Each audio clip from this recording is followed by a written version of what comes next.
Mary had a little man. We believe that all men are created equal. To the magnificent mosaic that is America. From radio beacon to radio beacon. I have a dream today. Change has come to America. Believe me. Help is on the way. Knock, knock. Who's there? It's a figment of your imagination. Randi Rhodes Show. Turn up your mind. About that dance party that was taking place near the border and the fatalities there. Yeah, Anderson, so we're now getting official confirmation, according to Israeli medical services, that 260 bodies have now been discovered and recovered from the scene of that music festival. This was called the Nature Festival. This was essentially a rave in the wilderness. And videos we're seeing from just before the attack took place makes it look like, you know, your typical music festival, rave, all-night party with a bunch of young people dancing to DJs. But then after these rockets started launching around 6:30 on Saturday morning, militants then directly attacked this music festival. We have heard now and seen the videos, the harrowing videos of people trying to escape. This is also where several civilians were captured and taken hostage by Hamas, including that video that we've all seen so often of that young woman on the back of a motorcycle pleading as she's being taken away by Hamas militants. And we knew that there was going to be a high number of casualties at this event, just by the sheer number of young people who attended, but also because what we heard from survivors who had escaped, some of them in really harrowing ways to get out of there, because many of them, Anderson, went to this sort of middle of nowhere place on shared buses, on shared cars, shared taxis. They didn't exactly keep their cars there. So many of them fled essentially on foot. And we've heard from some people just talking about how they witnessed their own friends getting shot at. One even told Israeli media that he believes they were shot at by an RPG, not just, you know, regular rifles. Others said that they essentially escaped into the wilderness, into the nature, and hid in the bushes for hours on end until they thought it was safe enough to leave. But now we are officially getting note that there are 260 bodies were found at this music festival. Right now, the death toll on the Israeli side is north of 600. Anderson, this might be the biggest mass casualty event in Israeli history. I would have to go, you know, looking through the statistics, looking through the history, but I can't recall off the top of my head another event where 260 people were killed in one place. And also keep in mind, Anderson, this does not count potentially others who had gone to hospital with injuries. I do think we should expect that the death toll, not only overall, but from this specific music festival, could rise in the coming hours and days. I mean, this is just this is horrific. This is mass murder on a scale that I don't think we've ever seen. Where you have a terrorist organization, Hamas, who runs Gaza. They actually are the government in Gaza. Used to be Fatah, the Palestinian Liberation. You know, used to be Yasser Arafat's group, PLO. No, the PLO is they've accepted that Israel has a right to exist. The PLO is sort of the governing body over in the West Bank. Gaza, since 2006, they had an election, okay? And in 2006, the PLO, no, and Hamas, yes.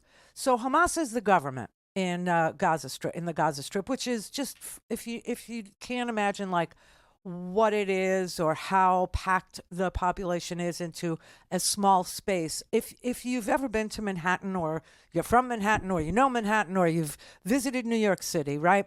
New York City is about 24 square miles, okay? I mean, it's about 24 miles wide and, a couple miles, it's 24 miles north and south.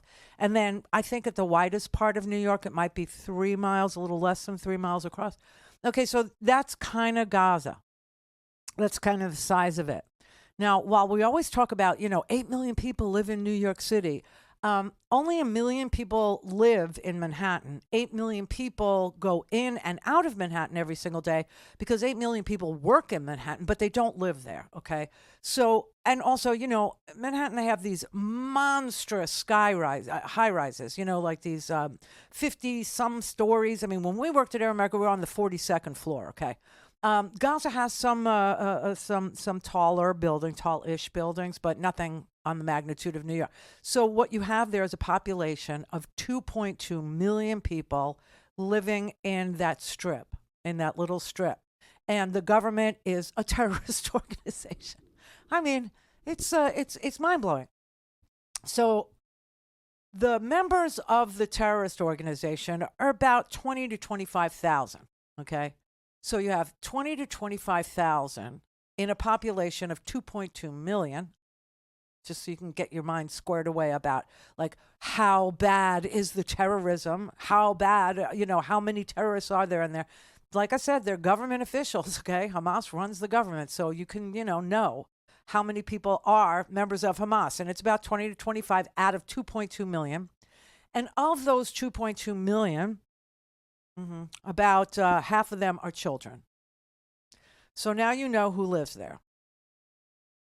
What went on there is mind-blowing. If I tried to write it into like a Tom Clancy, or if I made this into some sort of even a Jack Wick, if you tried to make this into some sort of a movie, a Bourne, the Bourne Supremacy or whatever it is, if you ever tried to make this into a movie and you included what we saw happen there on Saturday night, you would reject it. You would say, that's not, what do you want? I mean, you got everything, including flying monkeys. The way that this happened was so prepared, and it had to have been rehearsed. There's no way that this was riffed. There's no way this was improvised. This actually included rehearsal and, like an enormous amount of imagination, really. Because what you had here was people who, first of all, had thousands of rockets. Now, where do you the scenario in Gaza is that you just till recently they started giving work permits to about 150,000 Gazans to let them go into Israel to work and make 10 times what they would make working in Gaza. That was an attempt to try and knit together the two places. Okay, so that was 100,000 people. Okay, but prior to that, no one was allowed out of Gaza. So you have, on the bottom of Gaza, you have Egypt, and on the top of the strip, you have Israel. And so they're blockaded in. They're literally stuck inside of the strip, right? Israel used to occupy it, but around 2005, I guess they realized that it was easier to not occupy it and to seal it from the world. We can talk about that some other time, not today. However, in that little strip, all of a sudden, there's all these rockets, like thousands of them. Thousands of rockets, Zodiacs, parasailing gear, paragliding gear, and 1,000 people ready to invade this freaking festival. And that's because there's a wall, a big wall. Build the wall? Yeah, there's a big-ass wall between Israel and Gaza. Big wall, razor wire on the top. These hang gliders, first they attacked, Israel with rockets.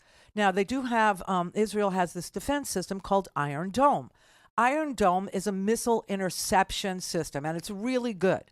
But it was overwhelmed by the sheer number of rockets that were fired from Gaza into Israel. So Iron Dome was able to take out some of them, but not all of them. Anyway, once that happened, the flying monkeys in the paragliders, they took off, okay? And they were able to glide over the wall, over the razor wire, and into the festival.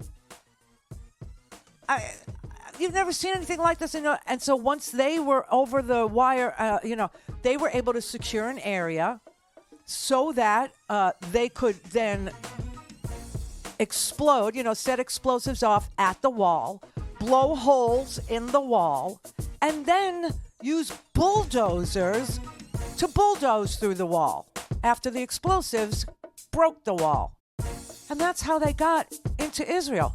Now, you're telling me no one got hip to this? There was no intelligence at all? Nobody in Israel knew about any of it? Nobody in Gaza knew and wanted to talk about it?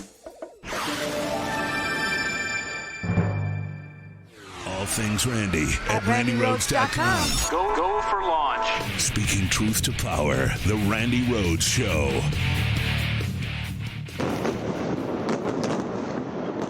Israel's payback is underway, with the army carrying out airstrikes across the Gaza Strip this morning, targeting Hamas infrastructure and smuggling tunnels.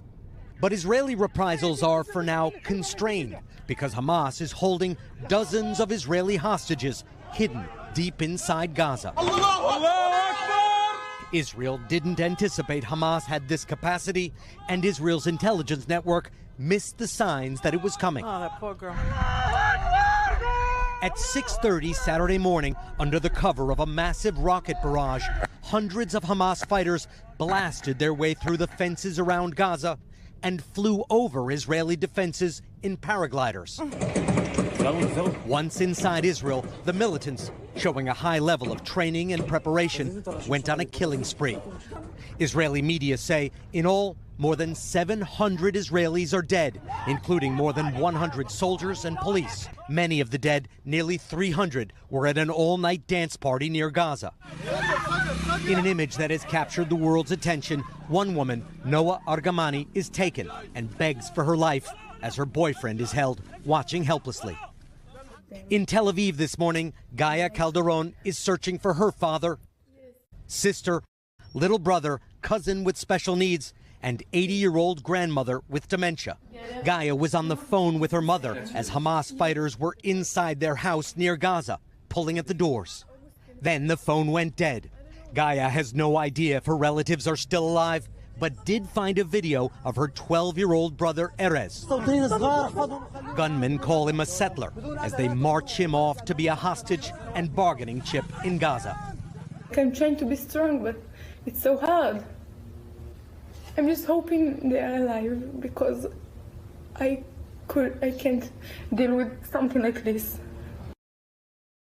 I mean, this is an unbelievable failure. This is an unbelievable failure of intelligence in a place where they're hyper alert to stuff like this all the time, missile attacks but the hostage taking. Holy crap, man! This is just an amazing failure, and I just, for the life of me, have so many ideas in my head about why a failure of intelligence now in Israel. I don't know, you're going to have to, because one day we'll find out, maybe we will. Maybe there'll be a report in 4, 5, 6, 10 years. Maybe we'll get some sort of a commission, and the commission will actually issue, oh, you know what it was, everybody? It was a failure of imagination. Well, this is Israel. There's no failure of imagination. Everybody can imagine in Israel that this would happen in Israel. Okay, so that won't cut it. That won't be the answer. But maybe 4, 5, 10 years from now, we'll get an answer. In the meantime, I want you to understand the lay of the land prior to this happening. Okay. And this is important, I think, if you're trying to figure this out. Okay. All right. So the reason why the United States supports Israel the way that we do is because Israel is a democracy in the middle of the Middle East. And it is the only democracy in the Middle East. Okay. And so we are allied with them over the democracy thing, and that they are surrounded by Syria, they're surrounded by Lebanon, okay? They're surrounded by Egypt to the south. They're surrounded by Jordan. They're in a really weird neighborhood, but they maintain their devotion to democracy, except for lately. Lately, not so much. Benjamin Netanyahu, as you know, is under indictment for fraud.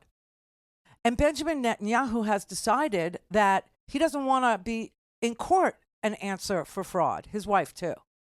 And so he's had this other way of dealing with it, and that includes getting rid of the Supreme Court and taking away its power, okay? And every Saturday night for months now, people have been out on the street in Israel protesting this, protesting Netanyahu's desire and ability to dismantle democracy in Israel, to literally neuter the Supreme Court and make himself the I alone can fix it guy. And they don't like it.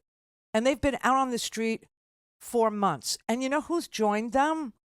The ordinary people, the citizenry.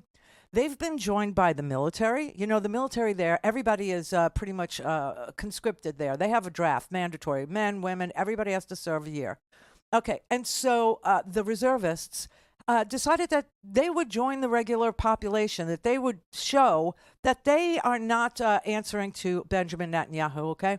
They're just, sending a message to him that he's not going to be able to use the military for his wet dream of autocracy. That's not going to happen.